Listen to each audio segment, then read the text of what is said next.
আমি বলতে চাইছি আগামী 20শে মে আমাদের বনগাঁ কেন্দ্রের লোকসভা নির্বাচন। তৃণমূল কংগ্রেসের প্রার্থী বিশ্বজিৎ দাস, বিজেপি প্রার্থী শান্তনু ঠাকুর।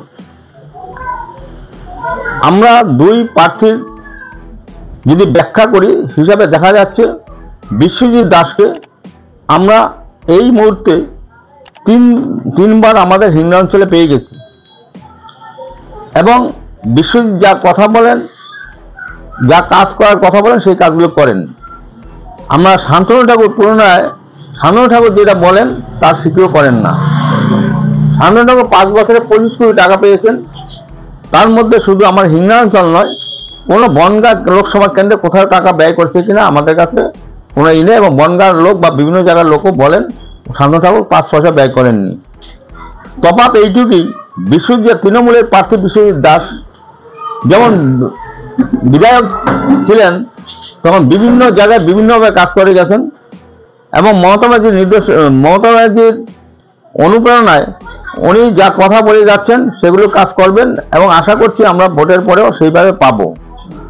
তাই শান্তনু ঠাকুরের কথা বলতে গেলে শান্তনু ঠাকুর আমাদের বর্তমান বিধায়ক অসীম সরকার যা বলছেন এবং ঘটনাটা সত্যিই ঘটনা, আমরা যেটুকু জানি এই লোকগুলো যদি গাঁজা না খেত তাহলে এই ধরনের ব্যবহার করতে পারতো না। অসীম সরকার নিজেই বলেছেন শান্তনু ঠাকুর গাঁজাখোর, তার বাবা গাঁজাখোর, তার প্রমাণটা কিন্তু আমরা রিসেন্ট পেলাম।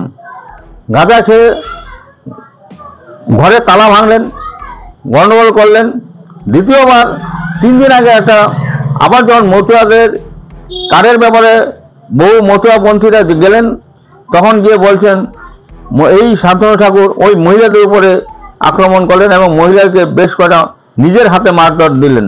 তাহলে তার গাঁজা খারের যে অভ্যাসটা রয়ে গেছে গাঁজাখোরের, সেই অভ্যাসটা উনি কমেননি এবং গুন্ডামি করছেন। এবার যদি লোকসভায় ওকে আবার জেতানো হয়, ভারতবর্ষ এই বিজেপি সরকার বিক্রি করে দেবে।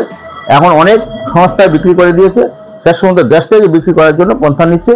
আর নাগরিকত্ব তো বারবার নাগরিকত্ব তো পাওয়ার জন্য, নাগরিকত্ব আমাদের পর থেকে আছে, আমরা যখন ভোট দিচ্ছি আধার কার্ড আছে, পর থেকে আমাদের নাগরিকত্ব আছে, ওদের কাছে নতুনভাবে নাগরিকত্ব পাওয়ার কোনো দরকার নেই।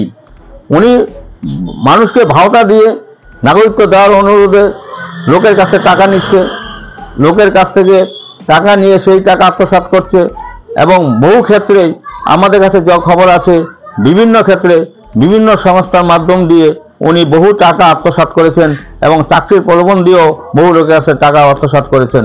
সেই প্রমাণ তাদের বিজেপি পার্টির লোকই বলছে আমাদের কাছে। তো সেই হিসাবে আমরা বলতে চাইছি আপনারা এই শান্তনু ঠাকুর আর বিশ্বজিৎ দাসের